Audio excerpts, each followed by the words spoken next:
আসসালামু আলাইকুম রহমতুল্লাহি ওয়া বারাকাতুহু। প্রিয় মুসলমান ভাই ও বোনেরা, আজকের ভিডিওর আলোচনার বিষয় হচ্ছে গিয়ে যে ঘরের মধ্যে ফেরেশতারা প্রবেশ করে, যে 15টি কারণে ঘরের মধ্যে ফেরেশতারা প্রবেশ করে, কি কারণে ফেরেশতারা ঘরের মধ্যে প্রবেশ করে সেই বিষয়টা নিয়ে আলোচনা করব। তাই ধৈর্য ধরে ভিডিওটি দেখার অনুরোধ জানাচ্ছি। প্রথম 1 নম্বর, যে ঘরের মধ্যে আল্লাহর ইবাদত ও জিকিরে পূর্ণ থাকে সেই ঘরের মধ্যে ফেরেশতারা প্রবেশ করে। যেমন সুবহানাল্লাহ, আলহামদুলিল্লাহ, আল্লাহু আকবার। যে ঘরের মধ্যে জিকির বিরাজমান থাকে সেই ঘরে ফেরেশতারা প্রবেশ করে। 2, যে ঘরের মধ্যে পবিত্রতা বজায় থাকে সেই ঘরের মধ্যে ফেরেশতারা প্রবেশ করে। যে ঘরে পবিত্র থাকে সে ঘরে দোয়া কবুল হওয়ার সম্ভাবনা বেশি থাকে। 3, যে ঘরের মধ্যে ঘরের লোকেরা শিরক এবং হারাম কাজ থেকে মুক্ত থাকে সেই ঘরে ফেরেশতারা প্রবেশ করে। 4 নম্বর, যে ঘরে বদ দোয়া এবং খারাপ ব্যবহার থেকে দূরে থাকে, যে ঘরের লোকেরা বদ দোয়া এবং খারাপ ব্যবহার থেকে দূরে থাকে সেই ঘরে ফেরেশতারা প্রবেশ করে।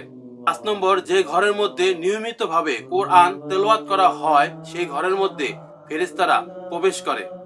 6 নম্বর, যে ঘরের লোকেরা আল্লাহর রাস্তায় অর্থ ব্যয় করে, অর্থাৎ যার যতটুকু সামর্থ্য আছে সেই অনুযায়ী সে আল্লাহর রাস্তায় অর্থ ব্যয় করে সেই ঘরে ফেরেশতারা প্রবেশ করে এবং সেই ঘরের লোকদের জন্য আল্লাহর কাছে ফেরেশতারা কিন্তু দোয়াও করে থাকেন। 7 নম্বর, যে ঘরের লোকেরা একে অপরকে সালাম আদান প্রদান করে সেই ঘরে ফেরেশতারা প্রবেশ করে। 8 নম্বর, যে ঘরের মধ্যে হারাম কোনো বস্তু থাকে না সেই ঘরে ফেরেশতারা প্রবেশ করে। 9 নম্বর, যে ঘরের মধ্যে নিয়মিতভাবে তাহাজ্জুদের নামাজ ও দোয়া করা হয় সেই ঘরের মধ্যে ফেরেশতারা প্রবেশ করে।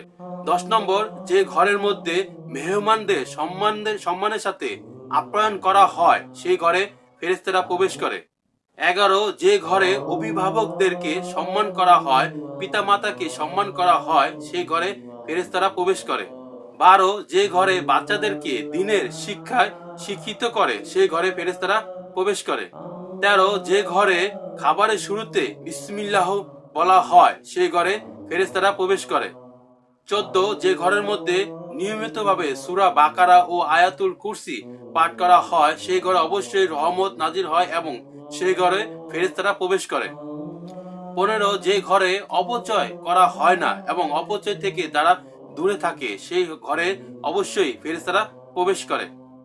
প্রিয় মুসলমান ভাই ও বোনেরা, যে ঘরের মধ্যে নামাজ পড়া হয় না এবং যে ঘরে বদদোয়া করা হয় এবং যে ঘরে একে অপরকে সম্মান করা হয় না এবং যে ঘরে হারাম খাবার খাওয়া হয় বা শিরক করা হয় এবং যে ঘরে হারাম বস্তু থাকে এবং আল্লাহর কোনো ইবাদত করা হয় না এবং নিয়মিতভাবে কোরআন তেলাওয়াত করা হয় না সেই ঘরের মধ্যে কখনোই ফেরেশতারা প্রবেশ করে না। প্রিয় দর্শক, ছোট্ট এই ভিডিওতে আপনাদেরকে জানানোর চেষ্টা করেছি যে ঘরের মধ্যে ফেরেশতারা প্রবেশ করে, কি কারণে ঘরের মধ্যে ফেরেশতারা প্রবেশ করে এবং কি কাজ করলে ফেরেশতারা ঘরের মধ্যে প্রবেশ করে না সেই বিষয়ে ছোট্ট করে বলার চেষ্টা করেছি।